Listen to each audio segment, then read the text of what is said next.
bousculer Barack Obama sur la question du forage en Alaska alors qu'il se dit défenseur de l'environnement. Merci beaucoup Jacques. On revient en France avec notre grand format et ce week-end encore, de nombreux vide-greniers seront organisés. Chaque année, 50 000 rendez-vous de ce type sont organisés un peu partout en France. Chiner, retaper, rénover un vieux meuble, tout cela à moindre coût. La brocante est plus que jamais une réelle passion française. Grand format signé Isabelle Stess et Guillaume Houette. Dans la rue, par exemple, j'ai ramassé cette malle. J'ai aussi récupéré les chaises de ma grand-mère. Mon bureau, je l'ai ramassé aussi sur le trottoir. C'est en voulant meubler sa nouvelle maison à petit prix que Barbara Pagnier s'est lancée dans la rénovation. Quand on commence à repeindre des choses, après, on ne s'arrête plus. Et puis, je suis fière de dire que c'est des choses que j'ai refaites. C'est rigolo, ça a une histoire, en fait. On peut raconter une histoire autour des meubles. C'est ça qui est intéressant. À Tourcoing, cette ancienne responsable de publicité passe tous ses dimanches à chiner dans les braderies. Je cherche des cadres, je cherche de la vaisselle éventuellement, des petits meubles. Il y a un beau fauteuil là. Je peux le retourner pour voir un peu. Customisé pour pas cher, une passion devenue un métier. 5 €? Oui. C'est bon? C'est bon. Ok. Oh bah, ce fauteuil, je vais le repeindre, je vais forcément changer l'assise et je vais mettre un joli tissu, il va être beau. Et pour cela, il faut avoir l'œil dans ce bric-à-brac. Donc c'est vrai qu'avec une belle petite peinture et un joli tissu, ça fait une jolie petite lampe. Donc ça c'est très très bien. Des lampes vieillottes et démodées, Barbara en a relooké des dizaines. Avant-après. La chaise qu'on a trouvée ce matin, donc, qui va être démontée, poncée. 15 jours de travail. Voici le résultat.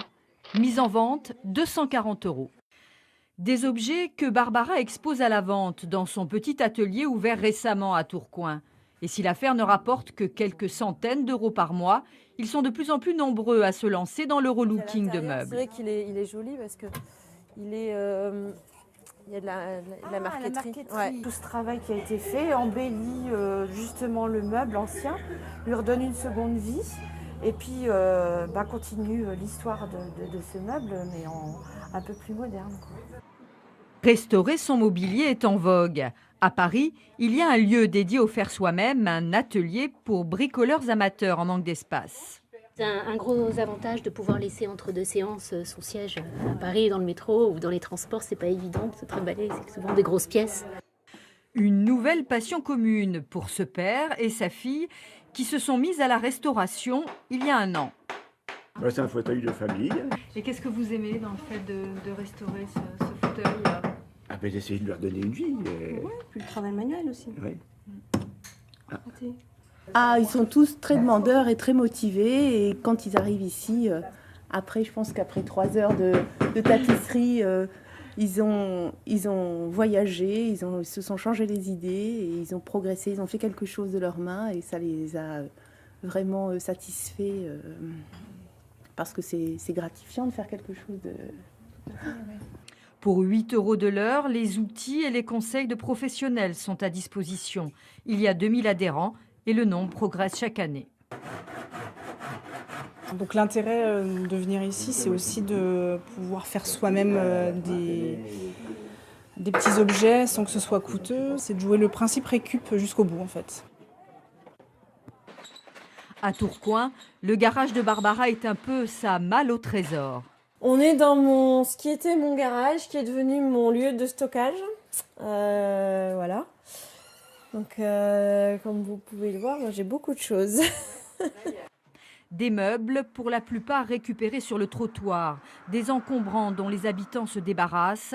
Chaque année, les Français jettent 1 700 000 tonnes de meubles et éléments mobiliers. Par exemple, ce buffet-là, le buffet, alors il lui manque un pied, mais je l'ai ramassé il n'y a pas très longtemps. C'est des super beaux meubles, c'est du bois massif. Voilà, les gens les jettent, ils ne se rendent pas compte de la valeur des choses. En plus, ça avait été fait à l'époque par des ébénistes, des menuisiers, des gens de métier. La preuve, c'est qu'ils sont encore debout depuis toutes ces années. Du nord au sud, les Français se bousculent aujourd'hui dans les vide-greniers. Ici, dans le Vaucluse, chaque village a le sien. Alors, moi, c'était 5, le petit panier. Merci. 50 000 vides-greniers sont organisés chaque année en France et on ne compte plus les objets exposés en attente d'une nouvelle vie. Je le brade parce que mon époux a voulu changer, il en avait marre d'avoir cette vieillerie à la maison. 15 € pour ce buffet qui va quitter la famille où il vivait depuis 1920. Je vais le retravailler sur les couleurs parce que voilà, c'est quand même un peu ancien et le rendre un peu plus design. Une bonne affaire pour l'acheteur, un soulagement pour le vendeur. Il est parti le meuble alors? Quelle chance. Je ne pouvais plus le voir.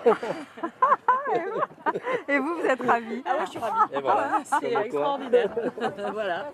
Et finalement pour tous, une nouvelle manière de consommer. Ah, les clichés ont définitivement la vie dure. Nos amis italiens s'exprimeraient plus que tout autre avec les mains. Un ballet parfois incompréhensible. Alors est-il folklorique, culturel ?